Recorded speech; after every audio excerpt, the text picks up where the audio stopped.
ہرات میں حضور علیہ السلام کی اولاد سے ایک شہزادی بیوہ ہو جاتی ہے، تو وہ اپنے بچوں کو لے کر کے سمرقند میں آتی ہے اور پوچھتی ہے کہ یہاں کوئی شخص ہو جو مجبور لوگ، مفلوک الحال لوگوں کی مدد کرتا ہو۔ تو لوگوں نے بتایا کہ یہاں دو بڑے سخی لوگ ہیں، ایک مسلمان ہے اور ایک مجوسی ہے۔ تو اس نے کہا مجھے تو مسلمان کے پاس ہی جانا چاہیے، اور گئی اور کہا کہ میں مفلوک الحال ہوں، میرا خاندان رسول صلی اللہ علیہ وآلہ وسلم سے تعلق ہے، غریب الدیار ہوں، شوہر کا سر سے سایہ اٹھ گیا ہے، یہ بچے ہیں، تو آپ اگر میری مدد کر دیں تو میری سفید پوشی کا بھرم باقی رہے۔ تو اس نے کہا کہ بہت سارے لوگ آتے ہیں اور اس طرح کی باتیں کرتے ہیں، تم بتا سکتی ہو کہ تمہارے پاس کیا ثبوت ہے خاندان رسول سے ہونے کا؟ تو اس نے کہا میں مفلوک الحال ہوں، بچوں کو لے کر کے ہرات سے یہاں پہنچی ہوں، تو میں شجرہ تو ساتھ نہیں لیے پھر رہی، بس میری بات پہ اعتبار کر لیا جائے۔ اس نے کہا کہ میں تیری بات پہ اعتبار نہیں کر سکتا۔ خیر وہ وہاں سے اٹھی اور اس مجوسی کے پاس چلی گئی اور اس کو جا کے بتایا کہ مفلوک الحال ہوں، یہ میرے چھوٹے یتیم بچے ہیں، میں رسول کریم صلی اللہ علیہ وآلہ وسلم کی اولاد سے ہوں، تو آپ اگر میری مدد کر دیں۔ تو اس نے انتظام کر دیا ایک چھوٹے سے گھر کا، اور جو ضروریات کی چیزیں تھیں وہ باہم پہنچا دی۔ یہ بھی سو گیا اور وہ مسلمان تاجر بھی سو گیا۔ ابن جوزی لکھتے ہیں کہ جب رات ہوئی تو اس مسلمان تاجر نے، سخی نے، خواب میں جنت کے منظر کو دیکھا کہ ایک خوبصورت محل ہے جس کے پاس حضور نبی رحمت صلی اللہ علیہ وآلہ وسلم کھڑے ہیں۔ تو یہ آگے شوق سے بھرا اور کہا حضور یہ محل اگر آپ مجھے عطا کر دیں۔ تو فرمایا یہ ایک مسلمان کا ہے۔ تو کہا میں بھی تو مسلمان ہوں۔ فرمایا تیرے مسلمان ہونے کا ثبوت کیا ہے؟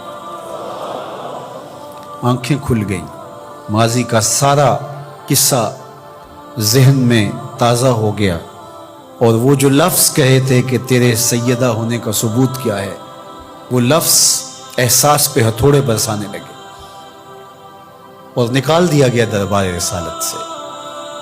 صبح ہوئی تو ڈھونڈتا پھرتا ہے کہ کل یہاں کوئی سید زادی اپنے بچوں کو لے کر کے آئی تھی، کسی کو پتہ ہو تو لوگوں نے بتایا کہ وہ فلاں مجوسی ساہوکار اور سخی جو ہے اس کے پاس ہے۔ تو وہ گیا اور دروازہ کھٹکھٹایا اور قدرے وسیلے انداز میں کہنے لگا کہ ہمارے نبی کی بیٹی ہے اور آپ کو حق نہیں پہنچتا ہے، ان کی خدمت ہمارا ہی حق ہے، بلکہ کہا 300 دینار لے لو اور جلدی کرو ہمارے سپرد کر دو۔ تو اس نے مسکرا کے دیکھا، کہا کہ میں نے تو انڈٹھا سودا کیا تھا، اب تو منظر دیکھ چکا ہوں، جہاں رات آپ کو دھکے دے کر نکالا گیا وہاں مجھے وعدہ دیا گیا کہ تو نے میری بیٹی کی خدمت کی ہے، تجھے اور تیری نسل کو جنت کی ضمانت دی جاتی، اور میں تو حضور کے ہاتھ پہ کلمہ پڑھ کے اسلام قبول کر چکا ہوں۔ اللہ اکبر! نسبت رسول کا احترام، محض نسبت رسول، عمل تو بعد میں آتے ہیں۔ اللہ اکبر! تو فرمایا کہ احبو لأہل بیتی لحبی، میرے اہل بیت سے محبت میری وجہ سے کرو۔ اللہ اکبر! امت کو سمجھنا چاہیے کہ اہل بیت رسول کا معاملہ کتنا حساس اور کتنا نازک ہے، اور آقا کریم نے کس قدر اس کو اہمیت کے ساتھ حجۃ الوداع کے موقع پر ارشاد فرمایا، اور دوسرا حضور علیہ السلام نے مقام خم پر باقاعدہ خطاب کرتے ہوئے ارشاد فرمایا۔ یہ مکہ اور مدینہ کے درمیان ایک جگہ ہے۔ الا ایھا الناس، اے لوگو، انما انا بشر یوشک ان یاتی رسول ربی فاجیب، فرمایا کہ میں بشر ہوں، موت کا فرشتہ پیغام لے کر میرے پاس بھی آئے گا اور میں رب کے بلاوے پر حاضر ہو جاؤں گا۔